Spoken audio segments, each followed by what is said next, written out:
Hola, no tenía intención de hacer todavía este video sobre el asunto con Interregnum y de hecho todavía no es el estudio definitivo, pero en vista de que nuestro buen amigo Daniel de Resistencia Católica Tradicional sacó un reto a Interregnum y yo me metí en el baile, pues tengo que bailar, pues ya estamos en el baile. Bueno, el asunto es así.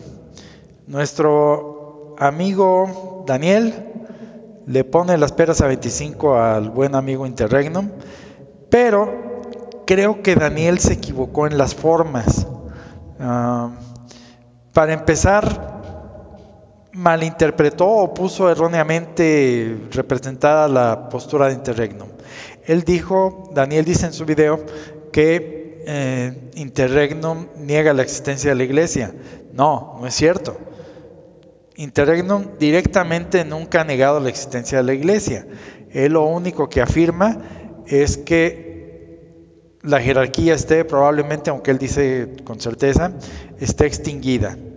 Y eso obviamente tiene consecuencias para la forma de la iglesia, sí, pero él no dice que está extinguida. Él dice que los papas dijeron, y el derecho canónico dice, que si no hay un papa reinante, o bueno, que en interregnums no se puede uno poner a ordenar obispos nomás porque lo quiero hacer. Esa es su tesis. Y hasta donde sabemos, esa tesis tiene fundamentos en lo que fueron motus propios de los papas. Conste, no digo en el magisterio, digo en motus propios de los papas. Es decir, existen los documentos jurídicos que así lo estipulan de parte de los papas y obviamente el derecho canónico. Okay. Ahora bien, esta situación es una situación refleja interesante. Todos nosotros hemos tenido experiencia cuando nos presentamos con algún conciliar y le decimos, oye, tu iglesia esto, tu iglesia aquello, Montini hizo esto, Montini hizo aquello, Wojtyla hizo esto, Wojtyla hizo aquello, y Ratzinger ha dicho esto, esto y esto, y eso contradice el magisterio en esto y en aquello. ¿Y cuál es la respuesta que obtenemos de parte de ellos? Ignoran nuestros argumentos. O sea, nosotros nos ponemos a discutir de lo que pasa en la situación de la iglesia con un conciliar que no quiere abrir los ojos y ¿qué hace? Simplemente lo ignora. Nosotros le damos argumentos verídicos, es decir, ahí está el magisterio que nosotros citamos. ¿Y qué hace el conciliar? Sacude los hombros, dice me vale y ahí síguele. Esa es la postura. Ahora bien, ¿cuál es la postura que la mayoría están afectando con Interregnum? La misma.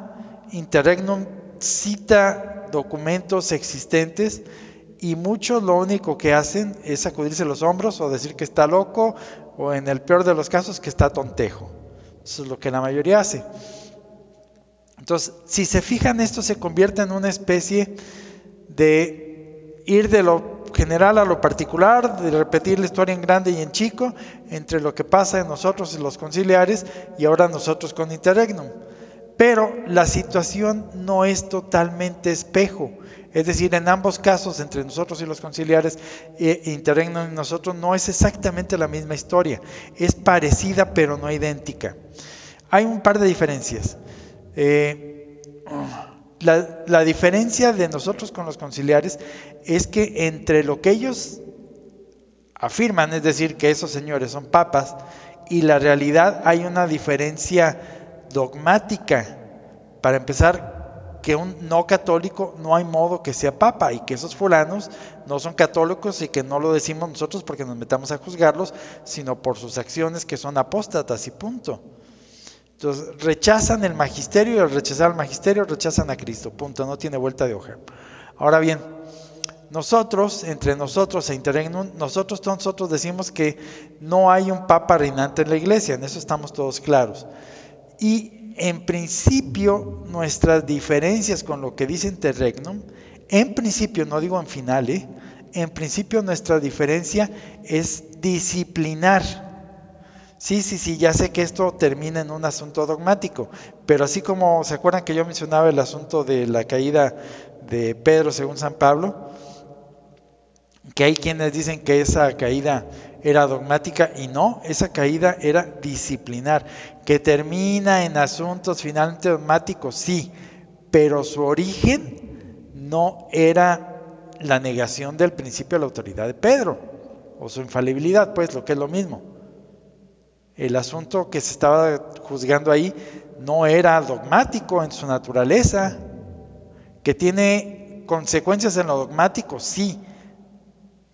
Entonces, nuestro riesgo de nosotros es simplemente ignorar lo que dice Interregnum, sacudirnos los hombros y decir, no, no pasa nada, nuestros obispos pueden hacer lo que quieran.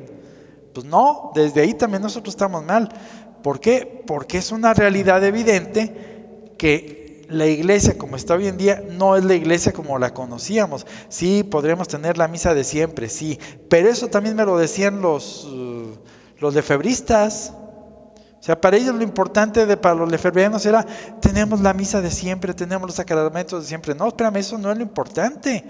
Lo importante es, ¿sostienes la fe de siempre? Esa es la parte importante. Entonces, nosotros estamos corriendo el riesgo de ignorar lo que dice el magisterio, que según yo no es magisterio, sino que son ideas disciplinares planteadas en motus propios papales, pero no documentos del magisterio en lo dogmático.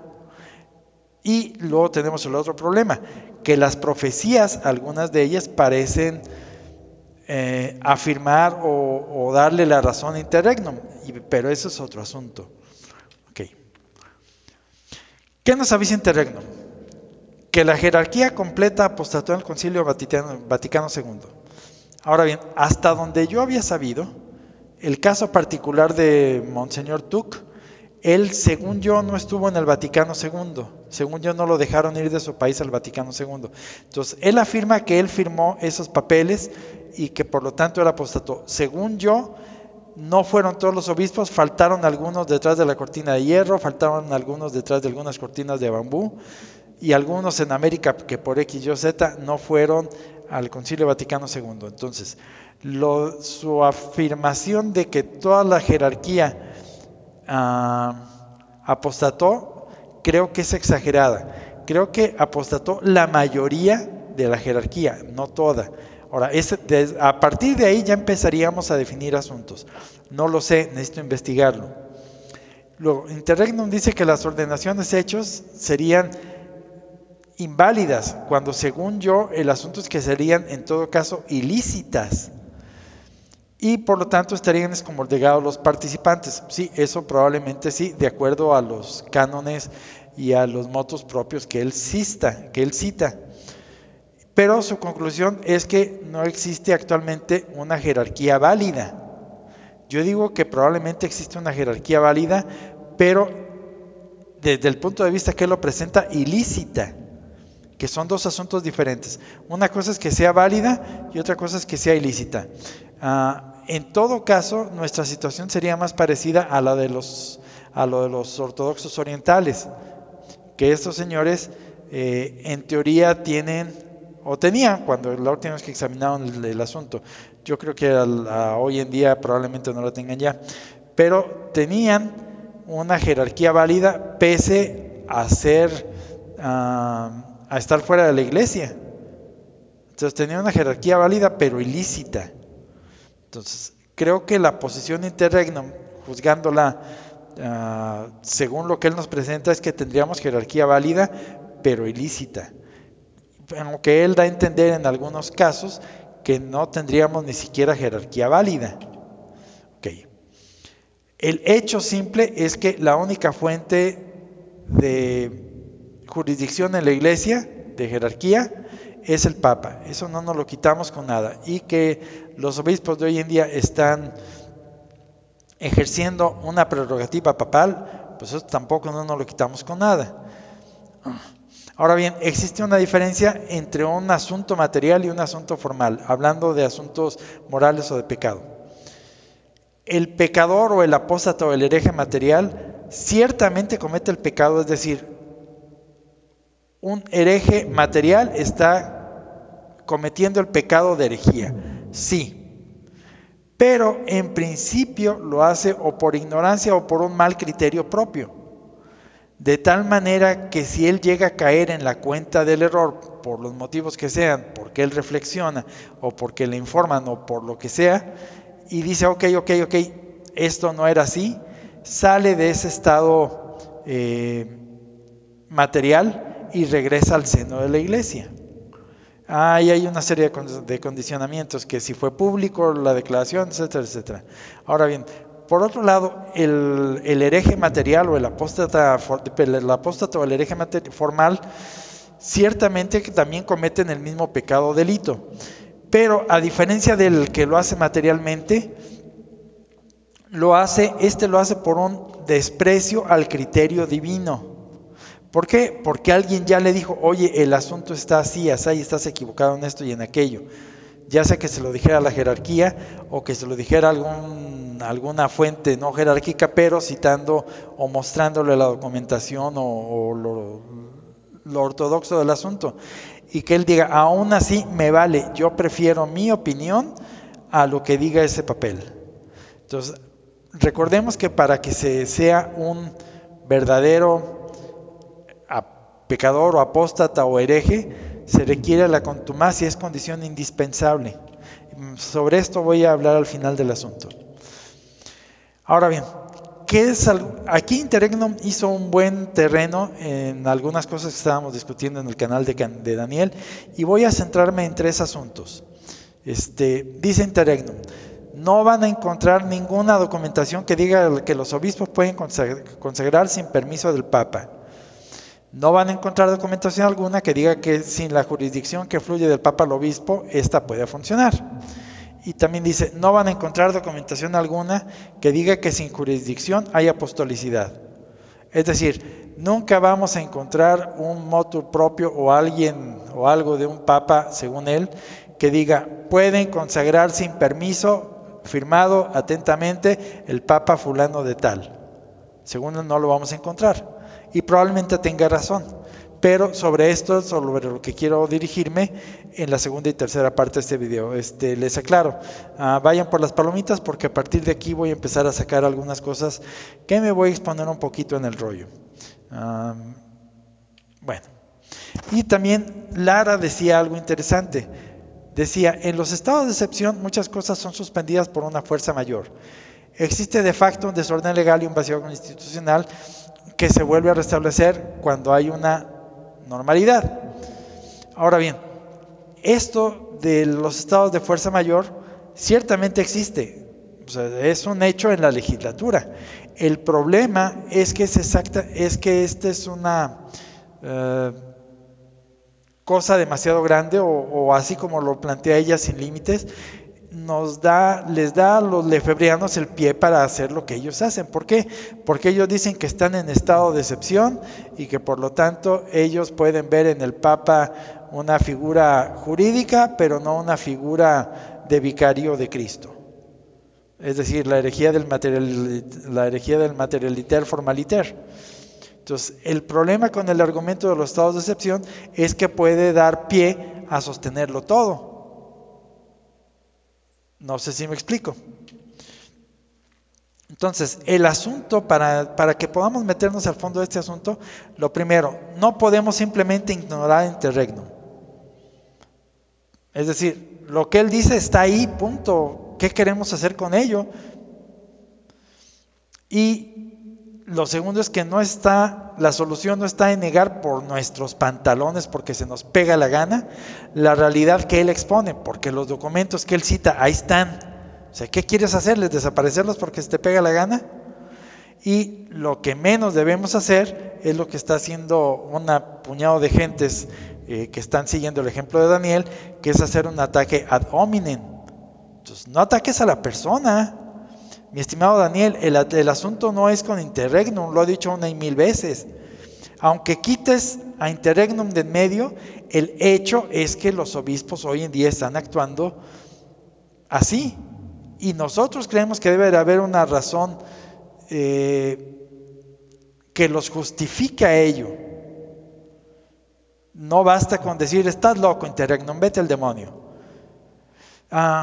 ¿Por qué hablaba de responsabilidades al inicio? Bueno, yo creo que a todos nos pasó cuando estábamos intentando conocer qué está pasando con la iglesia, que nosotros teníamos algunas nociones preconcebidas acerca de la iglesia y nos enfrescábamos y nos poníamos como tercos en decir, no, yo creo que esto es así, yo creo que sí es el Papa, aunque esto y aquello, yo creo que todos nos podemos equivocar. Es decir, gracias a que alguien no nos mandó por un cuerno y nos explicó pacientemente qué demonios está pasando, es que pudimos entender, salir de nuestra postura del yo creo, al decir, yo entiendo esta realidad. Es decir, dejo a un lado el yo creo y me apego al esto es así. Entonces, si Interregnum nos está diciendo que los asuntos están así, no nos hacemos un favor a nosotros mismos, ni a Interregnum, ni a nadie, ignorando el asunto. ¿Por qué? Porque entonces no estamos dando razón de nuestra fe. Y de eso se trata la apologética. Entonces tenemos que, si Interregnum está equivocado, significa que él está pasando algo por alto. Y nuestro deber de caridad hacia él sería decirle, oye Interregnum, tú te estás pasando por alto esto específicamente. No decirle, estás loco. ¿Por qué? Porque a nosotros nos sacaron del error alguien que ya fuera en libros o en videos o en algún lugar, tuvo la paciencia de decirnos, oye, no, tú estás equivocado en esto, el asunto en realidad es así. Ahora bien, aquí lo peor que puede pasar es que o Interregnum esté equivocado o nosotros estemos equivocados, pero no es posible que ambos tengamos verdad. Es posible que ambos estemos en el error y que ni él le atine y ni que nosotros le atinemos. Eso es lo peor. Pero no puede ser que ambos tengamos verdad. Es decir, si nosotros tenemos razón, necesariamente Interregnum está en el error, pero tenemos que sacarlo con algún fundamento tal que él mismo pueda salir del error. Entonces, por favor, no hagamos ataques ad hominem. Separemos el mensaje del mensajero. El mensaje que nos trae Interregnum es legítimo. ¿Hay un problema ahorita con la iglesia actual? Sí, hay un problema. Admitámoslo. Si no lo admitimos, ¿cómo vamos a encontrar una solución teológica al asunto? Por supuesto que hay un problema, pero algunos creemos que tiene una solución teológica, no un ataque ad hominem. Y yo digo, además, que Interregnum tiene una serie de cualidades que no podemos ponérselas en contra. O sea, de que el Señor tiene más memoria que muchos de nosotros juntos, la tiene, y de que ha estudiado el asunto con una intensidad mayor a la que muchos de nosotros, pues eso es innegable. O sea, ¿por qué quitarle esas cosas que son atributos, yo creo, buenos de Interregnum? Yo se lo reconozco, no sé ustedes. Sí, ya sé que algunos dicen que no tenemos ni que cruzarnos con un hereje, bla, bla, bla. Sí, pero eso es cuando la herejía no es material, sino que es formal y la persona ya está avisada por todos los medios y él decide el error. Lo que a mí Interregnum me han dicho es, demuéstrame que no lo vas a poder hacer. Él dice que estoy en el error y yo lo dejo. Yo creo que él está en un error, pero no se lo he podido demostrar. Entonces, mientras yo no se lo demuestre, ¿qué le digo? Abandona tu postura. ¿En base a qué? Mi creencia es distinta a la de él, sí. Y creo que él está equivocado, sí. Nuestro problema es demostrarlo. Ok. Y yo todavía no tengo una demostración completa. Es decir, este asunto teniendo que ser, desde el punto de la filosofía, algo sí o no, no lo es. Teniendo que ser algo cualitativo, lo tengo en algo cuantitativo, que no debería ser, pero bueno, así se camina. O sea, eso no se puede, no me lo puedo quitar de encima yo tampoco, así se camina. Nadie nacemos corriendo. Andamos primero a gatas y después medio caminamos y nos tropezamos y caemos. Es decir, el caminar, aunque es un estado cualitativo, o caminas o estás abajo, se llega a él por medio cuantitativo, perdón. Ahora bien, ¿a qué voy con esto? Existe una rama del conocimiento humano que se aplica a todas las ciencias, y esto es lo importante de todas las ciencias, que son las metaciencias, que son las ciencias acerca de las ciencias. Y creo que esta es una línea de investigación que por lo menos yo nunca he visto que alguien se le enfrente a Interregnum con ellas. Pero es una vía legítima. ¿Por qué? Bueno, En las ciencias humanas siempre existe una especialización. Y el problema de la especialización es que siempre produce una ceguera, no por maldad de la persona, sino porque con el pecado original nosotros caímos necesariamente con una mentalidad deficiente, es decir, tenemos una deficiencia en nuestra inteligencia que nos hace no poder abarcar todo y tenerlo que seccionar todo en partes para poder entender. Si yo quiero entender algo, no puedo entenderlo del todo, es decir, la ciencia infusa me fue quitada. Tengo que tener una inteligencia discursiva, un razonamiento discursivo, donde tengo que separar algo en la parte A, la parte B, la parte C, estudiarlas cada una por separado y luego con ellas concatenar otra vez una cadena. Ahora bien, cuando yo me meto a estudiar la parte A, muchas veces ahí me clavo y al meterme solo en ese asunto y ampliarlo de tal modo, ya perdí de vista a los demás, que es lo que les pasa a muchos médicos especialistas. Yo creo que todos hemos ido con algún médico especialista, un cardiólogo, por ejemplo, que le decimos, oiga, esto y esto. Y sí, en cardiología el señor es una eminencia, pero ustedes le proponen un problema de un hueso roto o un problema de nervios, probablemente no sepa, y yo los he oído dar respuestas ilógicas, por no decir falsas desde el punto de vista de la medicina, porque pierden de vista lo general y a veces las cosas elementales de la fisiología humana por una especialización. Entonces, ¿el bosque no nos deja ver los árboles? Sí. ¿Qué son las metaciencias? Las metaciencias es una forma de recobrar esa vista general de la ciencia, haciendo una ciencia acerca de la ciencia. Ahora bien, en el caso de las ciencias humanas, voy a mencionar un caso muy notable que yo creo que para muchos debería ser interesante y deberían de estudiarlo no porque quiera que se vuelvan ustedes unos matemáticos o unos lógicos, sino porque es un extraordinario ejemplo de cómo tiene que ser el razonamiento humano. Es decir, este libro de Gödel, Escher y Bach es una de las cosas más maravillosas que yo he podido leer acerca de la matemática, de la física, de la química, de la biología, de la astrofísica y sobre todo de algo muy de moda, de la inteligencia artificial, y eso nos lleva al alma humana y a la inteligencia humana y a los dones humanos. Este tipo, el que hizo este libro de Gödel, Escher, Bach, no, está mal dicho Bach, es Bach, el músico Bach, que es de Hofstadter. Este es un maravilloso libro, si alguien lo quiere, pónganlo en los comentarios y yo veré el modo de pasárselos. En este libro de Gödel, Escher, Bach explica una conexión que hay entre las matemáticas, la música y la pintura, el arte y la inteligencia artificial, pero lo hace de un modo tal que se vale de una teoría, el teorema de Gödel, para explicar los alcances de las ciencias humanas, de la inteligencia humana y de los sistemas axiomáticos humanos. Ahora bien, en el caso de nosotros, bueno, todavía no llego a eso. Él nos explica las cosas que están conectadas de algún modo con los procesos que se llaman autorreproducibles, es decir, con las paradojas donde una mano se dibuja a sí misma, lo cual no puede ser, o que yo me jale que yo me levante del piso jalándome de los cordones de los zapatos. No puede ser, no me puedo jalar del piso, subir del piso jalándome de los cordones de los zapatos. O inclusive esto nos lleva a paradojas como la paradoja de Dios. Aquella paradoja de Dios puede hacer una piedra tan grande, tan grande, tan grande, que ni Dios mismo la pueda mover.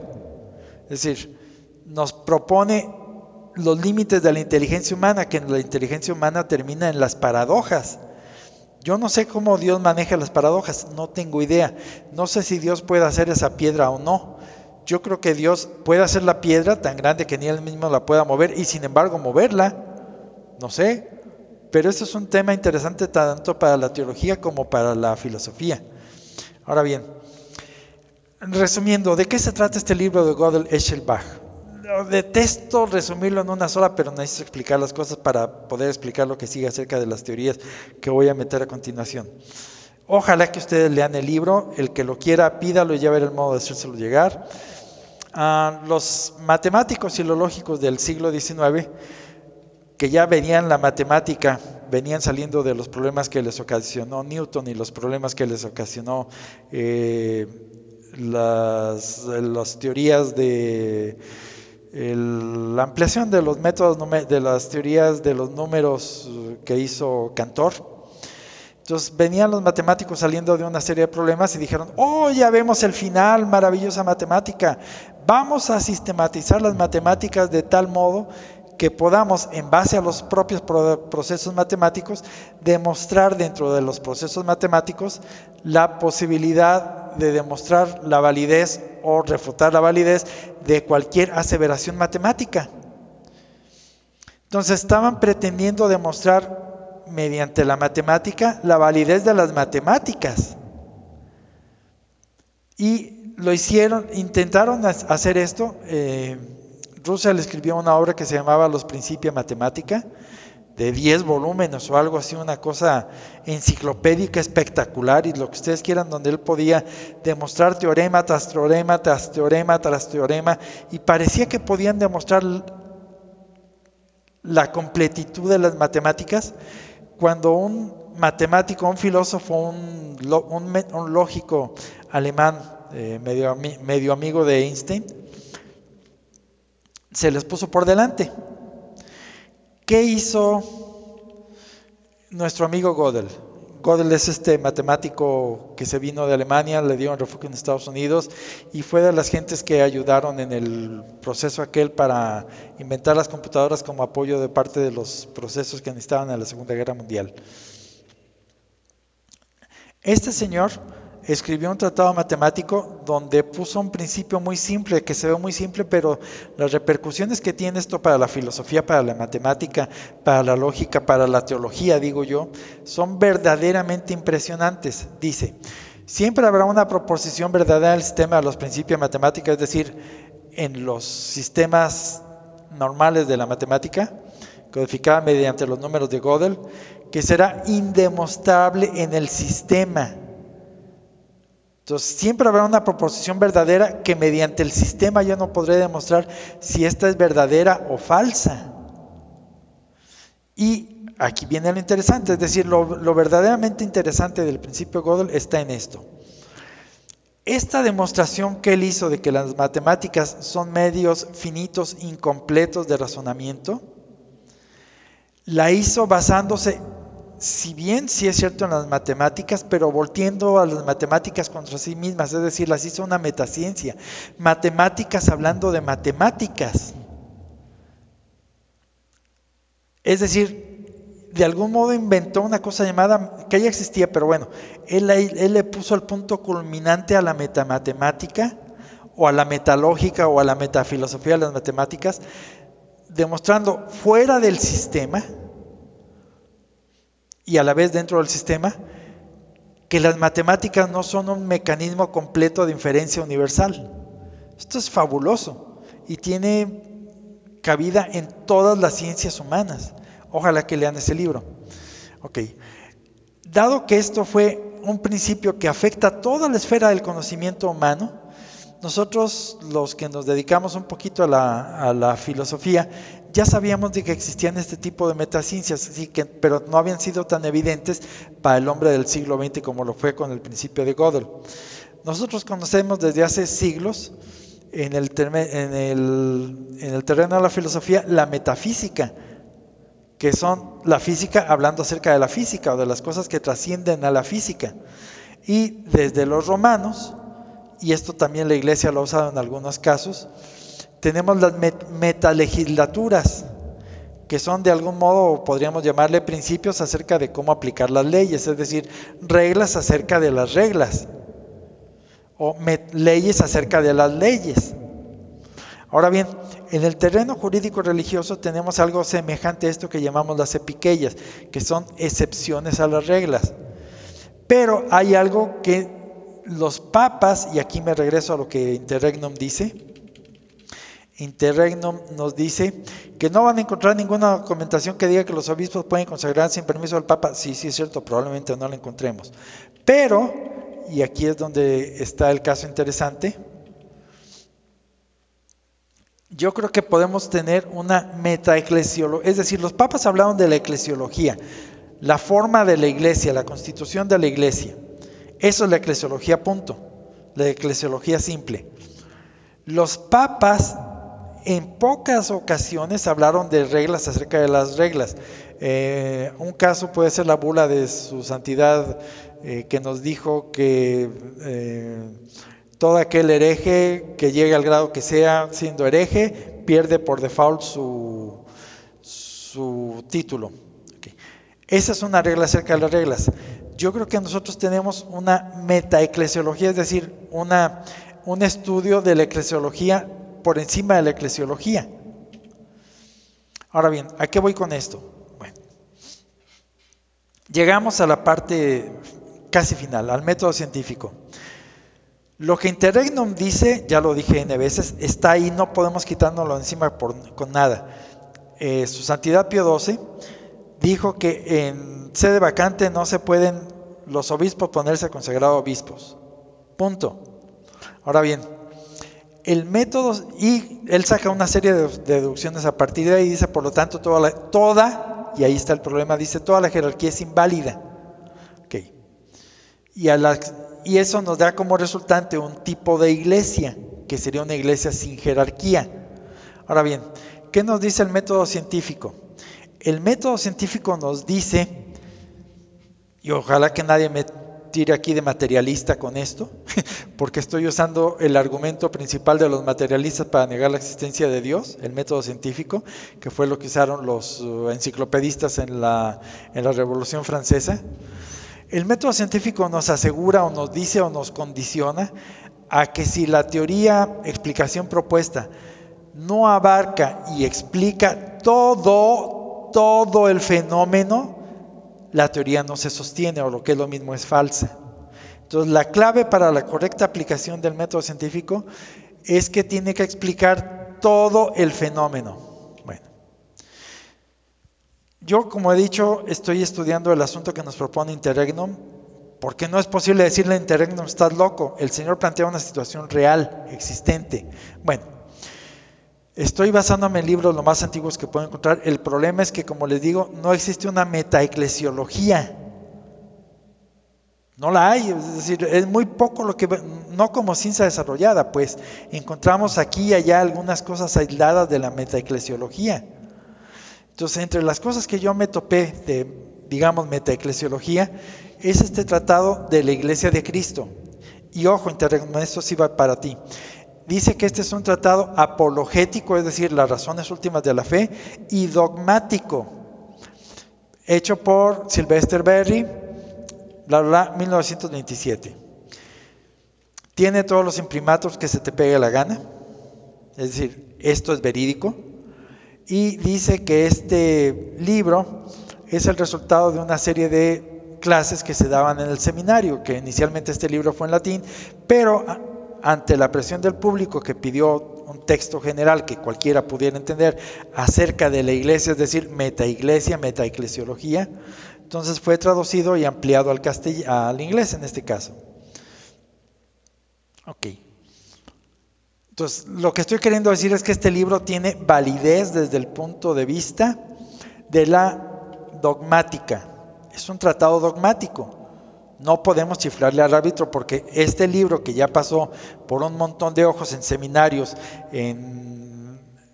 con obispos y no pudo haber salido a la luz, y menos traducido a la lengua vulgar, si no era correcto, ¿ok? Ahora, voy a poner aquí una sola muestra. Como digo, estoy estudiando este asunto no solo en este libro, sino en 4 libros más, para intentar refutar los argumentos de Interregnum. No tirarlo a loco, sino decir, Interregnum, el asunto está así. Okay. Y esto es un resumen de algo que yo ya había puesto cuando empecé a estudiar el asunto de Interregnum, y algo que Armando me dijo, sí, por ahí es la salida, y que nuestro buen amigo de catolicismo biliminario también me dijo, sí, por ahí es la salida. Bueno, este libro para mí vino a confirmar lo que yo sospechaba como cierto, pero que no tenía ninguna evidencia real. Aquí tengo la evidencia. Dice que la iglesia tiene 4 marcas. La iglesia de Cristo posee estas características que ¿Cuáles estas marcas que deben ser para ser la verdadera iglesia? Y que toda la iglesia que no tenga estas marcas son meras humanas invenciones.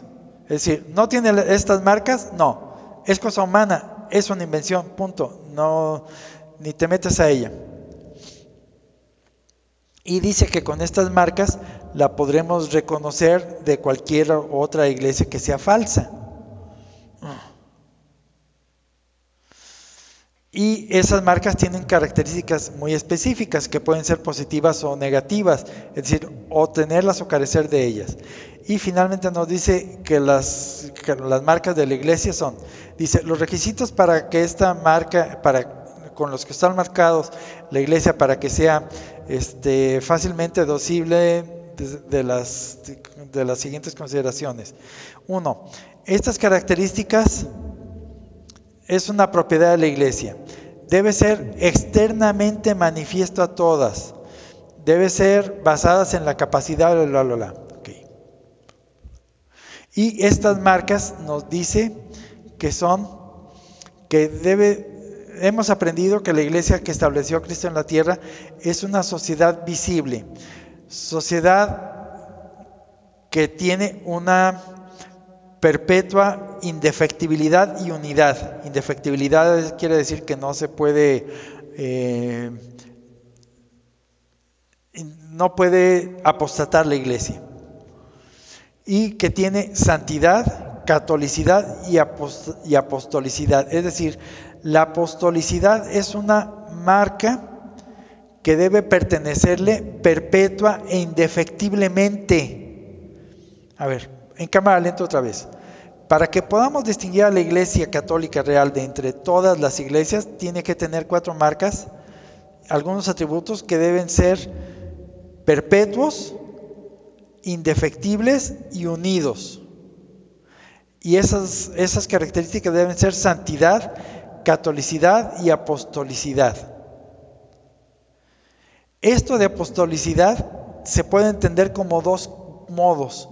1, el propósito de la iglesia, que es ir por todo el mundo y predicar el evangelio. Esa es la misión de la apostolicidad, sí.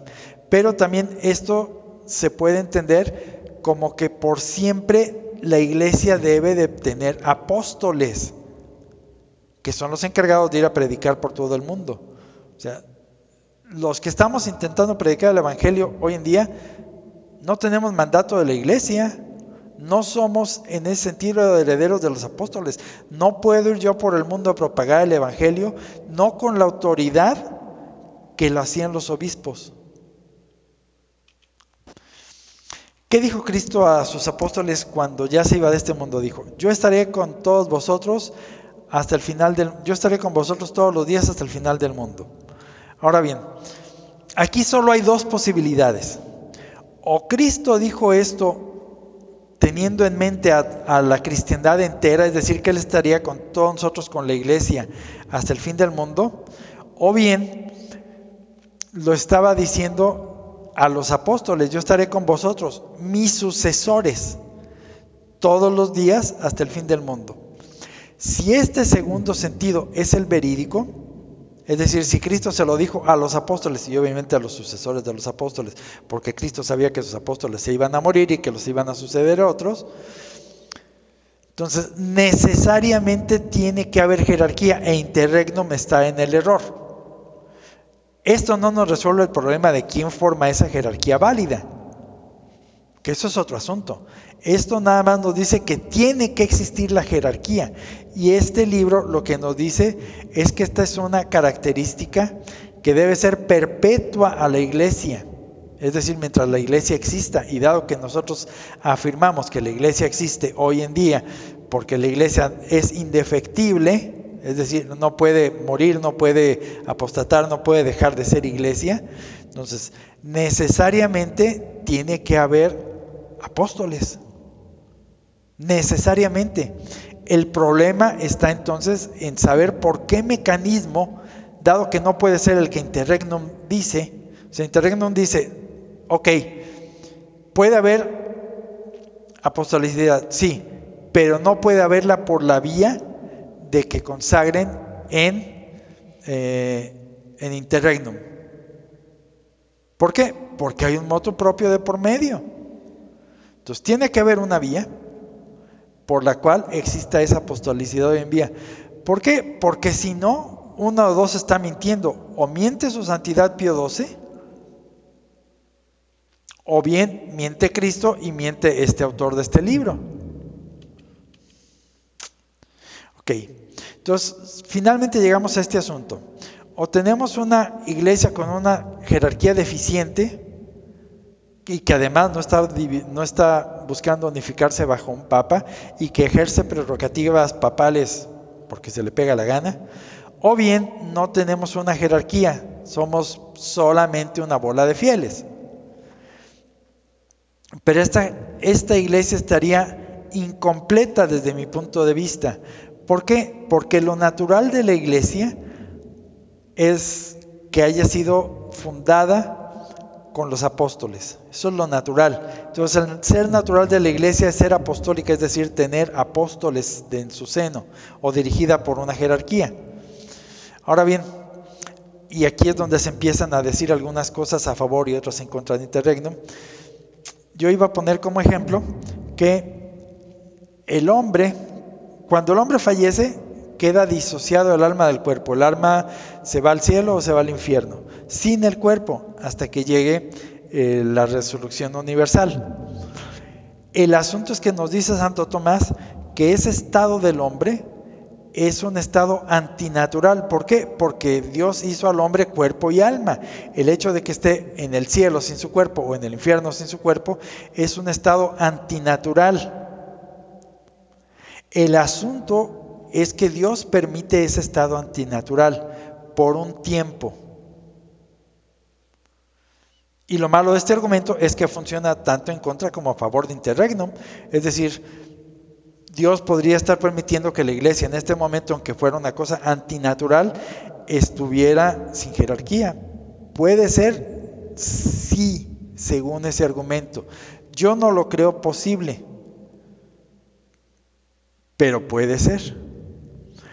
Porque si nosotros, los puros fieles, fuéramos la jerarquía y dijéramos, señores, estamos en un estado antinatural de la iglesia, entonces en nosotros tendría que recaer, porque las obligaciones siempre pasan del superior al inferior, así ha sido siempre la historia de la iglesia, en nosotros tendría que recaer la responsabilidad de elegir un papa. Ahora bien, sabemos que en principio, porque así ha sucedido a lo largo de la historia de la iglesia, los fieles pueden elegir un papa, sí, los fieles han podido elegir un papa en otros tiempos. O sea, eso tampoco Interregnum se lo quita con nada. ¿Que ha sido posible? Sí, ha sido posible. Y que aun cuando no han elegido a un obispo o a alguien de la jerarquía como papa, en automático, por su sola elección al papado, se le confieren los títulos que debería de tener para poder ser papa. Es decir, si nosotros somos una iglesia sin jerarquía, nuestra primera obligación, si es que somos esa iglesia, sería elegir un papa. El problema con eso es que si lo hacemos, nadie nos va a creer. Por ejemplo, ¿quiénes creemos que el Papa Michael de Kansas, Estados Unidos, sea papa? La verdad es que ninguno de nosotros, yo no he conocido a nadie que lo crea papa. Obviamente sí tiene que haber alguien que lo crea porque tiene un sitio web y tiene gentes que lo siguen. Yo no creo que él sea papa. Puede ser, según ese argumento, que lo sea, sí, pudiera ser. Pero no tiene la credibilidad, no tiene la aceptación universal. Entonces, por ahí nos metemos en problemas. Ahora bien, el problema es que en este par de escenarios, o sea, en cualquiera de estos escenarios, de cualquier modo perderíamos. Y el asunto es que hay un principio teológico que dice que Dios no obliga a imposibles. Es decir, yo no creo que existan paradojas en la religión católica. Yo no lo creo, pero cuando fue el Sigma de Occidente, recordemos que había santos en ambos lados que hubo un tiempo en que hubo 3 papas. Ese fue el cisma de Occidente. Hubo un papa, un antipapa y luego un tercer papa. Y había santos regados por los 3 lados. El asunto es que yo sepa, nunca se ha dado una solución teológica al asunto de quién era el verdadero papa. Obviamente uno de los 3 era papa y los otros 2 eran antipapas, pero nunca ha habido una explicación teológica que dijera, este señor era el papa y los otros eran antipapas. La historia nos hace saber que sí hubo una solución teológica pragmática. Sí, renuncian todos y se elige un papa, pero no una solución teológica.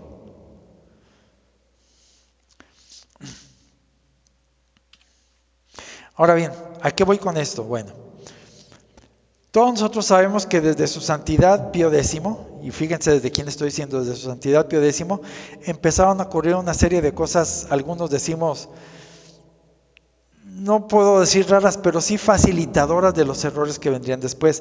¿Por qué? Porque su santidad Pío X, junto con el cambio en el Código de Derecho Canónico, también hizo cambios en algunas de las cosas habituales de la liturgia y de la liturgia de las horas y en otras cosas de aquellos tiempos.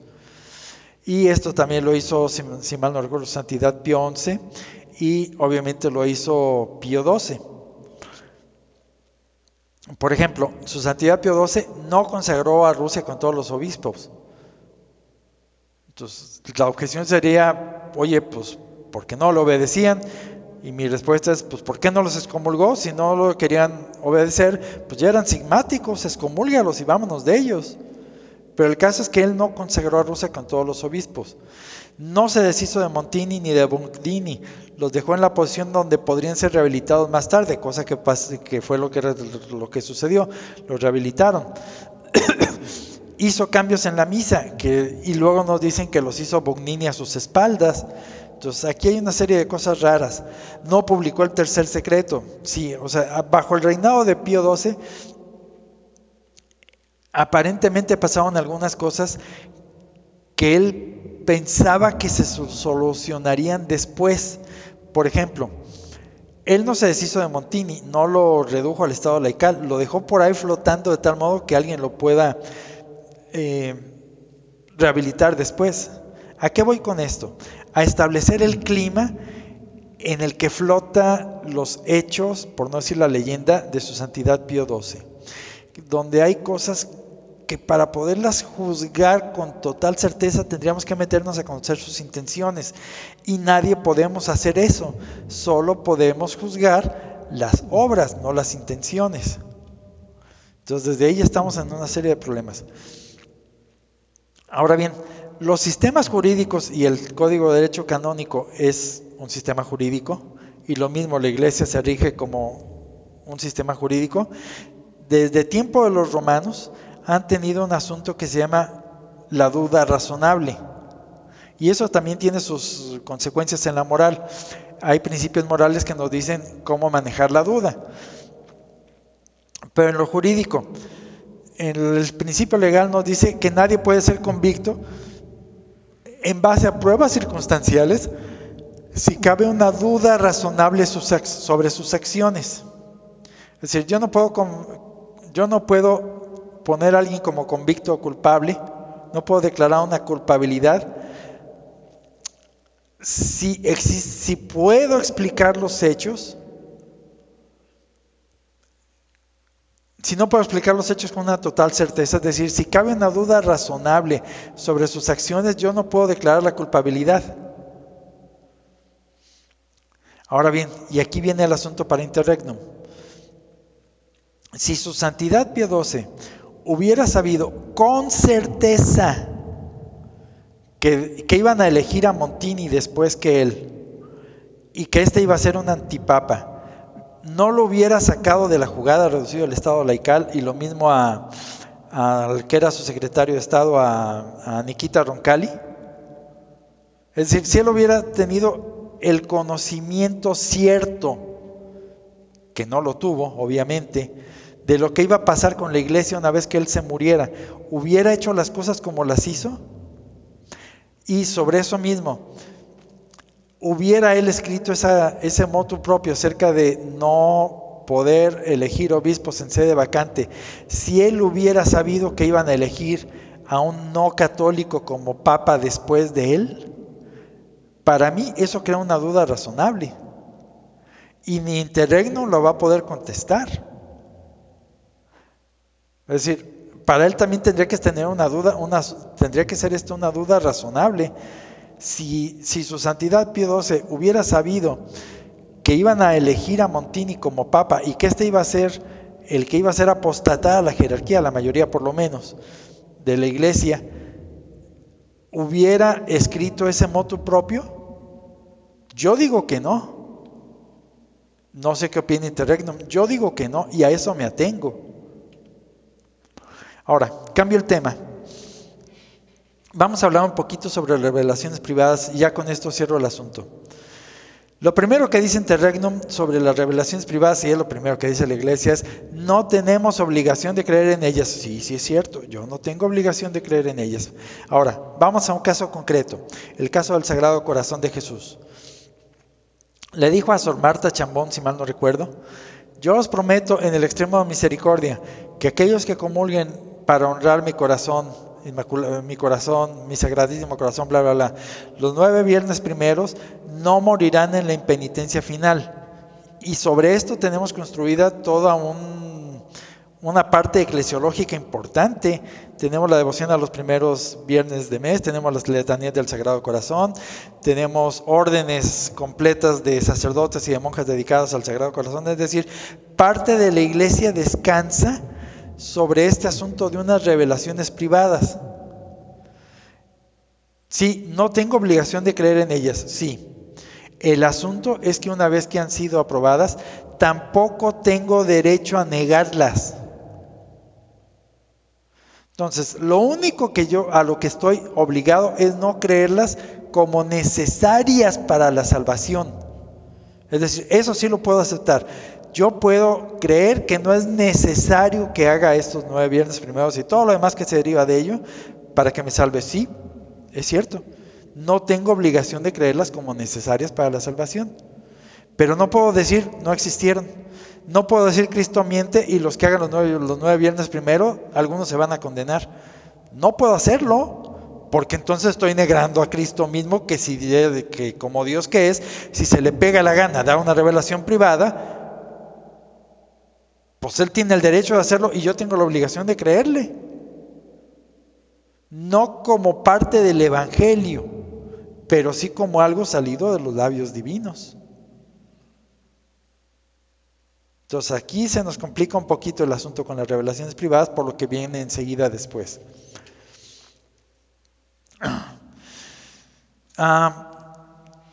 Yo tomo como mis libros de cabecera a las revelaciones de Santa Brígida de Suecia. Tiene muchas cosas interesantes, ojalá que lo lean. Si alguno en este libro, nomás hágalo saber en los comentarios. Y creo que lo había dejado ya en alguna de las ligas que había hecho acerca de documentos que iba a poner para los que quisieran. Si no, lo vuelvo a poner ahí, pero alguien menciónelo para que me acuerde. Okay. Fíjense en esto que dice Cristo a Santa Brígida de Suecia. Palabras de Cristo, pese a lo que diga Interregnum. Dice: todas las palabras dichas las dirijo a estos cristianos latinos sujetos a la obediencia a la Iglesia de Roma, los cuales me prometieron en el bautismo la recta fe católica y se han apartado de mí con obras contrarias a mis mandatos.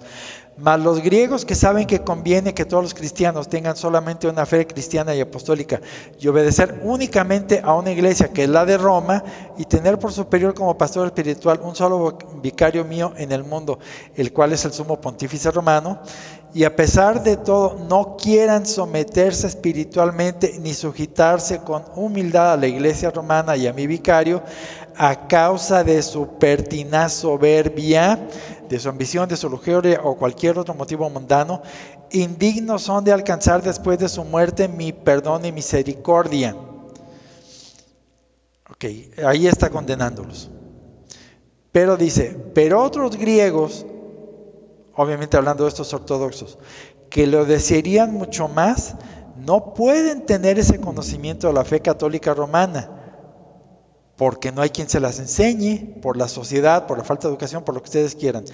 Y aquí viene lo importante, Interregnum, escucha estas palabras: y no obstante, si la conociesen y pudieran, la abrazarían con fervor y buena voluntad y se someterían humildemente a la iglesia romana.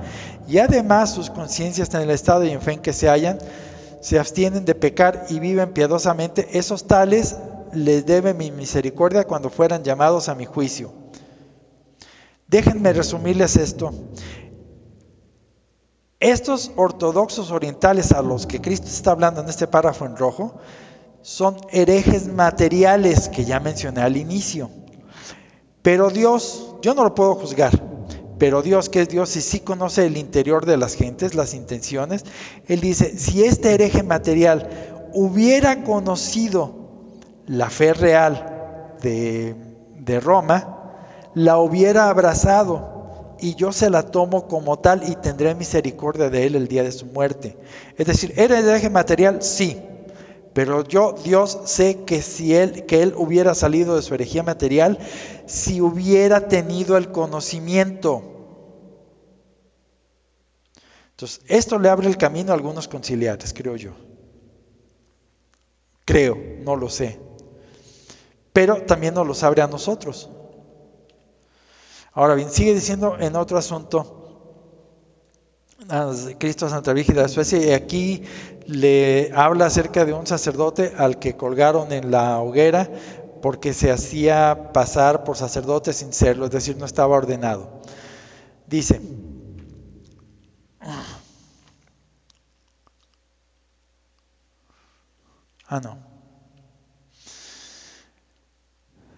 uno que celebraba la misa sin estar ordenado sacerdote fue presentado a los tribunales y a sufrir la pena de ser quemado. Como rogase por él Santa Brígida, Jesucristo le dijo, mírame misericordia. Si este hombre hubiese quedado sin castigo material, es decir, el castigo de ser juzgado por unas leyes, jamás habría conseguido el reino de los cielos. Mas ahora ha alcanzado contrición y por lo tanto está como pena, está en el suplicio que padece, se va acercando a la gracia y el descanso eterno. Luego, aquí está la parte importante para ti y para nosotros, Interregnum. Pero podrás preguntarme, si los que oían las misas y recibían los sacramentos de manos de ese hombre sin ordenar, se han condenado o pecaban mortalmente, porque obviamente no había comunión, no había misa, no había confesión, no había nada, era un falso sacerdote. Y a esto te respondo, que de ninguna manera se han condenado esas personas, sino que la fe los salvó porque creían que este hombre estaba ordenado por el obispo y que yo me hallaba en sus manos en el altar. Igualmente, la fe de los padres aprovechó a los bautizados por él, porque lo creyeron verdadero sacerdote y pronunciaba además las palabras del bautismo, que con el agua bastan para quedar bautizado. Es decir, puede ser que no tengamos jerarquía, sí. Puede ser que esas misas a las que vayamos no sean misas, sí. Algunos creemos que sí las son. ¿Puede ser que Cristo no nos las tome a mal? Cristo dice que sí. Y por último, y esto, no es por último, por penúltimo. Cristo hablando de otros asuntos, otra revelación aparte. Pero puedes preguntarme, ¿qué ha de hacer el sacerdote si no tiene parroquia porque no es cura? Un sacerdote, para que tenga cura de almas, requiere tener el mandato del obispo. Si no tiene cura de almas establecida para él, significa que es un sacerdote vago, por llamarlo de algún modo. Y lo que dice Cristo es, a lo cual te respondo, que el sacerdote que desea aprovechar para todos y predicar por amor de Dios, tiene una parroquia tan grande como si tuviese todo el mundo, porque si pudiera hablar a todo él, no economizaría su trabajo.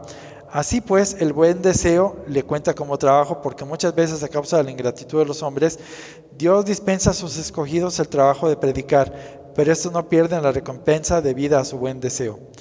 Este cura no tenía mandato apostólico de ir a ser cura de almas, no tenía jurisdicción. Y Cristo no se la toma mal, por el deseo que inflamaba a este sacerdote.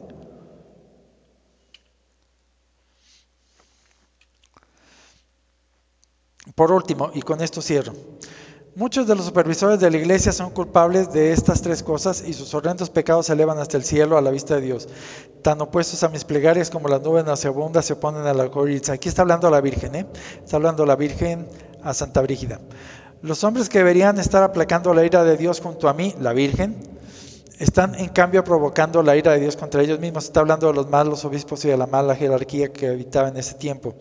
Dice, tales hombres no deberían de ser ascendidos a la iglesia de Dios, sin embargo lo son. Dios respeta la libertad de los hombres. Dice, yo, la reina del cielo, vendré en ayuda de cualquiera, interregnum, de cualquiera que sabiendo su propia insuficiencia, esté deseoso de asumir la tarea de hacer estables los cimientos de la iglesia y restaurar la viña bendita que fundó Dios con su sangre. Y junto con los ángeles erradicaré las raíces flojas y arrojaré todos los árboles sin fruto al fuego y sembraré brotes fructíferos en su lugar.